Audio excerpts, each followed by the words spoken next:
Rupkala, shop number 9, Vastupal apartment near Shrinath ice cream, Dadangwad Tekro opposite Sayaji library, Navsari. MDF chocolate depot, shop number 1, crystal apartment besides Canara bank, Sindhi camp road, Navsari.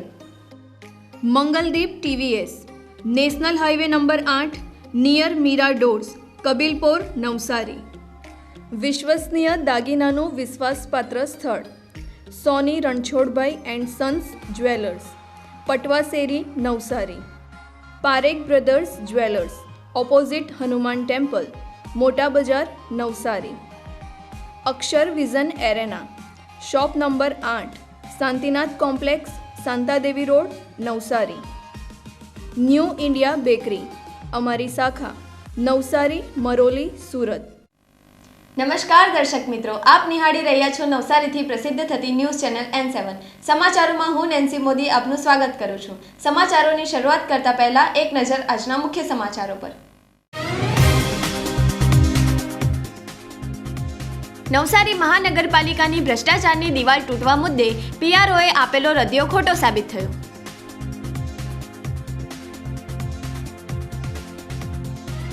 નવસારીમાં પ્રથમ વરસાદમાં જ તંત્રની ખુલ્લી પડેલી પોલ, ઠેર ઠેર ભરાયેલા પાણી.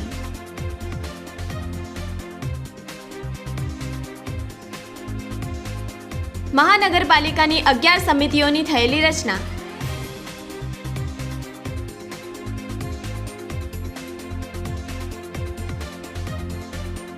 નવસારીથી 21 શ્રદ્ધાળુઓ અમરનાથ યાત્રા માટે થયેલા રવાના.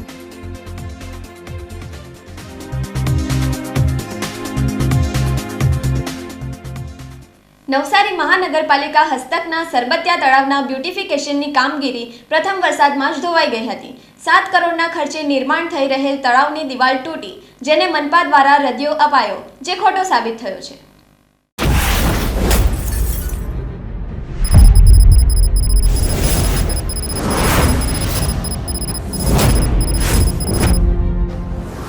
નવસારી મહાનગરપાલિકા દ્વારા લુન્સીકુઈ પાસે આવેલ સરબતિયા તળાવની સુંદરતા વધારવા માટે 7 કરોડ રૂપિયાના ખર્ચે કામગીરી થઈ રહી છે.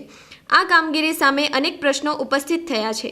સિઝનના પ્રથમ વરસાદે તળાવની કામગીરી કરતા કોન્ટ્રાક્ટરની પોલ ખોલી નાખી છે. માત્ર 4 ઇંચ વરસાદમાં જ સરબતિયા તળાવની દિવાલ તૂટી ગઈ હતી અને તળાવની ફરતે જે દિવાલ નિર્માણ થઈ છે તેમાં પણ તિરાડો પડી ગઈ છે. આ એક વ્હાઇટ કોલર ભ્રષ્ટાચાર છે. 7 કરોડ જેવી માતબર રકમથી જ્યારે તળાવને સુંદર બનાવવાની કામગીરી થતી હોય ત્યારે સામાન્ય વરસાદમાં જ દિવાલનું ધોવાણ થઈ જાય, ભ્રષ્ટ દિવાલમાં તિરાડો પડી જાય, ત્યારે આ કામગીરી કરનારી એજન્સી સામે સવાલો ઊભા થાય છે. આ સમાચારો જ્યારે મીડિયામાં ઉજાગર થયા ત્યારે મહાનગરપાલિકાના PRO દ્વારા આ ભ્રષ્ટાચાર સામે ઉપરાણું લઈ નવસારીના પત્રકારોને ખોટા સાબિત કરવાના પ્રયાસો કર્યા અને દિવાલ તૂટી તેને રદિયો આપ્યો. પરંતુ સ્થળ ઉપર તૂટેલી દિવાલનું રિપેરિંગ કામ કરવામાં આવી રહ્યું હતું. પ્રથમ વરસાદમાં જ મહાનગરપાલિકાની નીતિ રીતિઓ કોન્ટ્રાક્ટરની લેભાગુ કામગીરી ખુલ્લી પડી ગઈ. સરબતિયા તળાવની ખોટી કામગીરી સામે નવસારીના જાગૃત નાગરિક કેરસી દેબુ દ્વારા કોર્ટમાં પિટિશન દાખલ કરવામાં આવી છે. તેમના જણાવ્યા પ્રમાણે આ કામગીરી તદ્દન ખોટી છે. તેનો જવાબ કોર્ટમાં આપવા પડશે.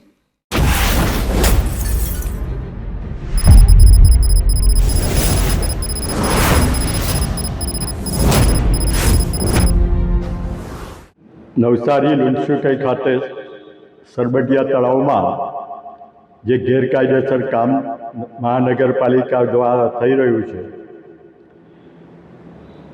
તેના ઉપર આખા શહેરની અંદર વિવિધ પ્રત્યાઘાતો પડેલા અને એ કામગીરી રોકવા માટે મારે કોર્ટમાં જવું પડેલું અને કોર્ટે કામચલાઉ સ્ટે ઓર્ડર આપેલો હતો. હાલમાં તે સ્ટે ઓર્ડર ઉઠાવી લેવામાં આવેલો અને કેસ રેગ્યુલર રીતે 1 મહિનામાં ચલાવીને પૂરો કરવો એવો જજમેન્ટ આવેલું હતું.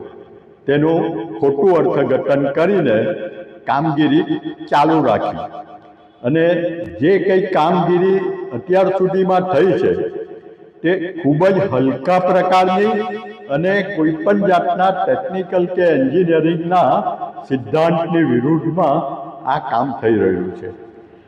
પહેલા જ વરસાદની અંદર તેની પોલ ખુલી ગઈ અને પાણીના ઝટકાથી એક સાથે એક મોટું ગાબડું પડી ગયું અને તે પાણી અને માટી ખોદેલા તળાવની અંદર ધસી ગઈ.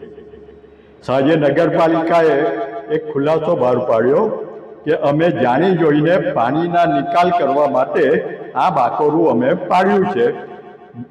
બાંધકામની ગુણવત્તા હલકી છે, તેને લીધે આ બાકોરું પડ્યું નથી.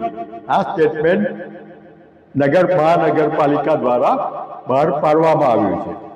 આજે સવારના ત્યાં જોતા એ જે બાકોરું ગાબડું પડ્યું હતું તેને પૂરી દેવા માટેની કામગીરી શરૂ થઈ ગઈ. પહેલાં માત્ર માટીની ઉપર કોન્ક્રીટનું નાનું પડ કરીને એને રોકવા માટેની જોગવાઈ કરી અને તેવી કામગીરી કરેલી. તે સમયે પણ નવસારીના જાગૃત લોકો અને આ જે પ્રેસ, નવસારીનો જે પ્રેસ છે તેને આ બાબતને ખૂબ જ પ્રસિદ્ધિ આપી અને જે પ્રકારે હલકું કામગીરી થઈ રહી હતી તેમાં ચેતવણી પણ આપી હતી કે આ જે બાંધકામ થઈ રહેલું છે તે પહેલા જ વરસાદમાં ડોવાઈ જશે. અને આ ચેતવણી આપવા પછી પણ મહાનગરપાલિકાની આંખ ખુલી રહી અને તેના પરિણામે ગઈકાલે આ બાકોડું પડવાની શરૂઆત થઈ ગઈ. એ રીતે જોતા હજુ તો વરસાદની શરૂઆત થઈ છે અને માત્ર 2 ઇંચ વરસાદની અંદર આ પ્રમાણે ગેરરીતિ બહાર આવી છે. તો જો ભારે વરસાદ પડશે અને આ વિસ્તારની અંદર પાણી ભરાઈ જશે ત્યારે ખૂબ જ વિકટ પરિસ્થિતિ ઊભી થશે એવું ચોખ્ખું દેખાય છે. હવે મહાનગરપાલિકા બની ગઈ છે અને અશોકભાઈ ધોળાજીયા જેવા પ્રમાણિક અને નિષ્ઠાવાન વ્યક્તિ મેયર પદે આવ્યા છે ત્યારે લોકોને એક જ માગણી છે કે આ બાબતની અંદર તપાસ કરવામાં આવે અને જે કંઈ સત્ય હોય તે બહાર લાવવામાં આવે. નવસારીમાં જૂન મહિનાની અંતિમ તારીખે મેઘરાજાએ જોરદાર એન્ટ્રી મારી હતી. શહેરમાં 4 ઇંચ જેટલો વરસાદ ખાબક્યો. કેટલાક વિસ્તારોમાં પાણી ભરાયા હતા. દક્ષિણ ગુજરાતમાં 15 જૂનથી ચોમાસુની શરૂઆત થતી હોય છે, પરંતુ આ વર્ષે અલ્નીનોની અસરને લઈને ચોમાસું 15 દિવસ જેટલું લંબાઈ ગયું છે. 30 જૂનથી નવસારીમાં મેઘરાજાએ વિધિવત રીતે પધરામણી કરી અને તે પણ ધોધમાર વરસાદ પડ્યો હતો. જૂન માસમાં 80% જેટલા વરસાદની ઘટ જોવા મળી છે. નવસારીમાં વહેલી સવારથી જ વરસાદ શરૂ થઈ જતા લોકોને અસહ્ય ઉકળાટમાંથી રાહત મળી હતી. સતત વરસી રહેલા વરસાદને કારણે જનજીવન પ્રભાવિત થયું હતું. શહેરના રસ્તાઓ પર ક્યાંક ખાડાઓ પડી ગયા હતા તો કેટલાક ઠેકાણે ભૂવા પણ પડ્યા હતા. નવસારી શહેરના કેટલાક વિસ્તારોમાં જળબંબાકારની સ્થિતિ જોવા મળી હતી. શહેરની નાગ તલાવડી વિસ્તારમાં 12 જેટલા ઘરોમાં વરસાદી પાણી ઘૂસી ગયા હતા. આ ઘરોમાં રહેતા લોકો હાલાકીમાં મુકાયા હતા. સ્થાનિકોની આક્ષેપ મુજબ દર વર્ષે આ પ્રકારની હાલત થાય છે. તંત્ર સમક્ષ વારંવાર રજૂઆત કરવા છતાં આ સમસ્યાનો કોઈ ઉકેલ લવાતો નથી. નવસારી અને આજુબાજુના વિસ્તારોમાં 4 ઇંચ જેટલો વરસાદ નોંધાયો હતો. સિઝનના પ્રથમ વરસાદે નવસારી મહાનગરપાલિકાની પ્રી મોન્સૂનની કામગીરીની પોલ ખોલી નાખી હતી. શહેરના વિજલપોર, વિઠ્ઠલ મંદિર માર્કેટ, રવિ પાર્ક, રામનગર, અલકાપુરી, શાંતાદેવી રોડ, ચારપુલ, જૂના થાણા, નંદનવન બંગલોઝ જેવી સોસાયટીઓમાં પણ પાણી ભરાયા હતા. સિઝનના પ્રથમ વરસાદે તંત્રને દોડતું કરી નાખ્યું હતું. નવસારી મહાનગરપાલિકાની સામાન્ય સભામાં 11 સમિતિઓના ચેરમેનોની વરણી કરવામાં આવી હતી. પ્રથમ સામાન્ય સભામાં જ મેયરે જણાવ્યું હતું કે શહેરમાં ભૂવા તો પડવાના જ છે. નવસારી મનપાના ટાઉન હોલમાં મનપાના મેયર અશોક ધોરાજીયા અને કમિશનર જેબી ઉપાધ્યાયની ઉપસ્થિતિમાં મહાનગરપાલિકાની બાકી રહેલી 11 સમિતિઓના ચેરમેનની બિનહરીફ વરણી કરવામાં આવી હતી. નવી બનાવવામાં આવેલી સમિતિઓમાં નગરપાલિકાના જૂના જોગીઓને ચેરમેનશીપથી દૂર રાખવામાં આવ્યા અને નવા ચહેરાઓની પસંદગી કરવામાં આવી હતી. સામાન્ય સભામાં આગામી 2.5 વર્ષ માટે નવી 11 સમિતિના ચેરમેનોની નિમણૂક અંતર્ગત નવસારીના 8 અને વિજલપોરના 4 જેટલા સભ્યોની ચેરમેન તરીકે નિમણૂક કરવામાં આવી છે. વિવિધ સમિતિઓમાં જાહેર બાંધકામ સમિતિના ચેરમેન તરીકે સુનિલ લાંજેવાર, ફાયર બ્રિગેડ વિભાગના ચેરમેન કિરણબેન બલ્લા, ડ્રેનેજ વિભાગ રાકેશ પટેલ, આરોગ્ય વિભાગ Rita Patel, staff selection committee Kritika Patil, garden સમિતિ જ્યોત્સના પ્રજાપતિ, વોટર વર્કર્સના ચેરમેન દિવ્યકાંત પનારા, સમાજ કલ્યાણ સમિતિ પરેશ ભારતીય, લાઇટ સમિતિ રોશન વાગવાની, નગર નિયોજન સમિતિના ચેરમેન તરીકે રૂપેશ શાહની નિમણૂક કરવામાં આવી હતી. નવસારી મહાનગરપાલિકાની સામાન્ય સભા મળી હતી, જેમાં વિવિધ સમિતિઓની રચના કરવા માટેનું કામ હતું અને ભૂતકાળમાં સામાન્ય સભામાં 2 સમિતિઓ બનાવવામાં આવી હતી, જેમાં કારોબારી સમિતિ અને ટ્રાન્સપોર્ટ કમિટી બની ગઈ હતી અને બાકીની નવી 11 સમિતિઓનું આજે ગઠબંધન કરવામાં આવ્યું છે. એના ચેરમેનો અને એના સમિતિના સભ્યોની આજ રોજ વરણી કરવામાં આવી છે. એમને હું ખૂબ ખૂબ શુભેચ્છા પાઠવું છું કે આવનારા 2.5 વર્ષ દરમિયાન એમને જે જવાબદારી સોંપવામાં આવી છે એમાં ખૂબ સારી રીતે કામગીરી બજાવી અને લોકોના પ્રશ્ન હલ કરે એવી એમને શુભેચ્છા પાઠવું છું. આ સામાન્ય સભામાં મેયર અશોક ધોરાજીયાએ જણાવ્યું હતું કે વિકાસના કામોને લઈને થયેલા ખોદકામથી શહેરમાં ખાડા ભૂવા તો પડવાના જ છે. તેમણે 4 ઝોનમાં ભૂવાની મરામત માટે મનપાની ટીમ બનાવવાની જાહેરાત પણ કરી હતી.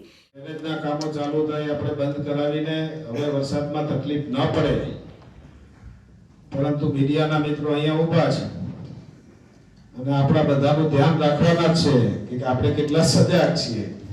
એટલે આપણે પણ વરસાદ પડે ત્યારે પહેલા વરસાદમાં એ અમદાવાદ હોય, મુંબઈ હોય કે દિલ્હી હોય, ત્યાં પણ સ્થિતિ વિકટ થતી હોય તો આપણું તો નવું મહાનગર છે એટલે ચિંતા નહીં કરવાની. આપણને જગાવવાના મીડિયા પ્રયત્ન કરે તો આપણે એમાં આવેશમાં નહીં આવવાનું.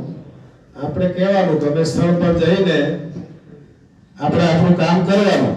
સૂચનાઓ આપી છે આજે કમિશનર સાહેબની હાજરીમાં કે નવસારીની ફરતે ખૂબ વિકાસના કામો થયા છે. મોટી મોટી ડ્રેનેજની લાઈનો, વરસાદની લાઈનો નાખવામાં આવી છે એટલે ભૂવા પડવાના છે. હું અત્યારથી જ કહું છું, કારણ કે જે જમીન પોચી થઈ ગઈ હોય એ પાણી બચાવ્યું છે, છતાં પણ જોરમાં વરસાદ આવશે અને પાણી આવશે એટલે મેં આજે એવું પણ કહ્યું છે કે 4 ઝોનમાં જ્યાં પણ આવી તકલીફ ઉઠે એટલે આપણે પહેલેથી જ તૈયારીના ભાગરૂપે સૂચના આપી દીધી છે કે જીએસબી લાવીને 4 ઝોનમાં 40-50 ગાડી, 10-10 ગાડીઓ લાવીને ઢગલો કરી રાખવાનો. જેવી કોઈ મેસેજ આવે એટલે આપણું કોર્પોરેશનનું ટ્રેક્ટર અને જેસીબી જઈને તરત આવી તાત્કાલિક તકલીફો દૂર થાય એવી તૈયારીઓ પણ આપણે શરૂ કરી દીધી છે. આપણે બધાએ સાથે મળીને આ શહેરમાં જે કોઈ તકલીફ પડે, ચૂંટાયેલા પ્રતિનિધિઓ, અમારા મીડિયાના મિત્રો અને આમ નાગરિકો આપણે સાથે મળીને આનું જલ્દી નિવારણ થાય એવી વરસાદ દરમિયાન કામગીરી કરીશું. મહાનગરપાલિકાની 11 સમિતિઓની રચના કરવામાં આવી, પરંતુ વિપક્ષના 2 સભ્યો પ્રભાબેન વલસાડિયા અને પ્રકાશ હળપતિને કોઈ પણ સમિતિમાં સ્થાન ન મળતા તેમણે વિરોધ કર્યો હતો. આજે નવસારી મહાનગરપાલિકાની વિવિધ કમિટીઓની રચના કરવામાં આવી ત્યારે ભાજપના સભ્યો એ લોકોને ફક્ત 50 માંથી ચેરમેનો નક્કી કર્યા અને અમારા કોંગ્રેસ પક્ષના 2 અમે ચૂંટાઈને આવ્યા છીએ, પ્રકાશભાઈ રાઠોડ અને પ્રભાબેન વલસાડિયા, તેમને કોઈ પણ કમિટીમાં સ્થાન આપવામાં આવ્યું નથી. તે દેખીતી રીતે તાનાશાહી સરકાર છે એવું લાગી રહેલું છે. જ્યારે મારે કહેવું છે કે કેમ અમે લોકપ્રતિનિધિ નથી, અમને લોકો ચૂંટીને મોકલાવ્યા છીએ. અમે એમને નવસારી મહાનગરપાલિકાના પગથિયા નથી ચડ્યા, અમને લોકો મોકલાવ્યા છે. લોકો એમના પવિત્ર મત આપીને અમને નવસારી નગરપાલિકામાં મોકલાવ્યા છે. ત્યારે મારે કહેવું છે કે અમારી સાથે ખૂબ જ અન્યાય થયો છે, પણ અમે લોકો જે વિશ્વાસથી અમને ચૂંટીને મોકલાવ્યા છે નવસારી મહાનગરપાલિકામાં, તે લોકોના માટે અમે હંમેશા તત્પર રહીશું અને જે બી પ્રશ્નો હશે તે લઈને અમે નવસારી મહાનગરપાલિકામાં રજૂઆત કરીશું. નવસારીના 21 શ્રદ્ધાળુઓ અમરનાથ યાત્રા માટે રવાના થયા હતા. ધારાસભ્ય અને મેયર દ્વારા યાત્રાળુઓનું અભિવાદન કરવામાં આવ્યું હતું. નવસારીના મા મેલડી પરિવાર દ્વારા સતત 22 વર્ષથી અમરનાથ યાત્રાનું આયોજન થાય છે. કઠિન મનાતી અમરનાથ યાત્રા માટે નવસારીથી 21 જેટલા શ્રદ્ધાળુઓ રવાના થયા હતા. પ્રતિ વર્ષ જૂન-જુલાઈ માસમાં આ યાત્રાનું આયોજન થાય છે. બાબા અમરનાથની ગુફાના દર્શન માટે નવસારીના શ્રદ્ધાળુઓ રવાના થયા. તમામ 21 યાત્રાળુઓનું અભિવાદન નવસારીના ધારાસભ્ય રાકેશ દેસાઈ અને મનપાના મેયર અશોક ધોરાજીયા દ્વારા કરવામાં આવ્યું હતું. નવસારી ગ્રીડ ખાતે આવેલ રાજરાજેશ્વરી મા મેલડીની પરબમાં તમામ શ્રદ્ધાળુઓને શુભેચ્છાઓ પાઠવવામાં આવી હતી. નવસારીના શ્રદ્ધાળુઓ બાબા અમરનાથ અને કટરામાં મા વૈષ્ણવ દેવીના દર્શન કરી 7મી જુલાઈએ પરત નવસારી આવશે. નવસારી મેલડી માતાના મંદિરેથી આશીર્વાદ લઈને સતત 22 વર્ષથી અમરનાથની યાત્રાએ જતા શ્રદ્ધાળુઓ આજે નવસારીથી પ્રસ્થાન કરી રહ્યા છે. એ સૌ યાત્રીઓને હું શુભેચ્છા પાઠવું છું.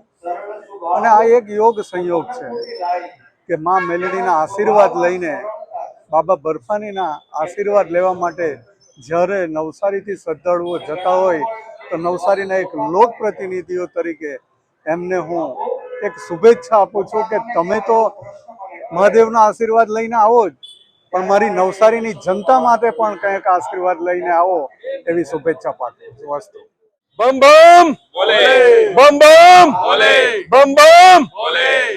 ન્યૂ ઇન્ડિયા ગ્રુપ નવસારી અને મા મેલડી પરિવારના સથવારે અમે લોકો અમરનાથની યાત્રા સતત 21 વર્ષ પૂરા કરી અને આ 22મા વર્ષે આવતીકાલે અમરનાથ યાત્રામાં નીકળવાના છે. ત્યારે આજ રોજ ખૂબ મોટા અગ્રણીઓ આપણા રાકેશભાઈ દેસાઈ, ધારાસભ્ય શ્રી, નવસારીના પ્રથમ મેયર એવા અમારા અશોકભાઈ ધોરાજીયા અને અગ્રણીઓ આવીને અહીંયા ખૂબ શુભેચ્છા પાઠવી છે. ત્યારે આ અમરનાથની યાત્રામાં મારી સાથે આ વખતે 21 જણાનું ગ્રુપ છે અને એ 21 જણાના ગ્રુપમાં 4 બહેનો છે અને બાકીના ભાઈઓ.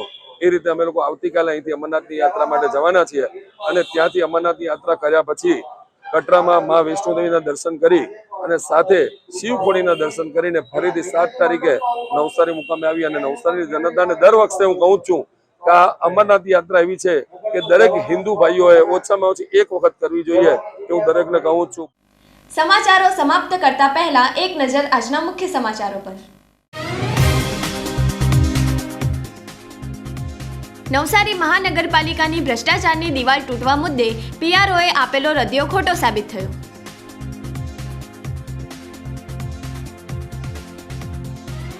નવસારીમાં પ્રથમ વરસાદમાં જ તંત્રની ખુલ્લી પડેલી પોલ, ઠેર ઠેર ભરાયેલા પાણી.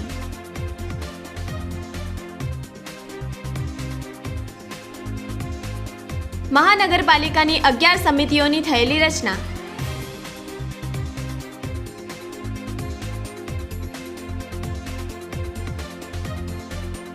નવસારીથી 21 શ્રદ્ધાળુઓ અમરનાથ યાત્રા માટે થયેલા રવાના.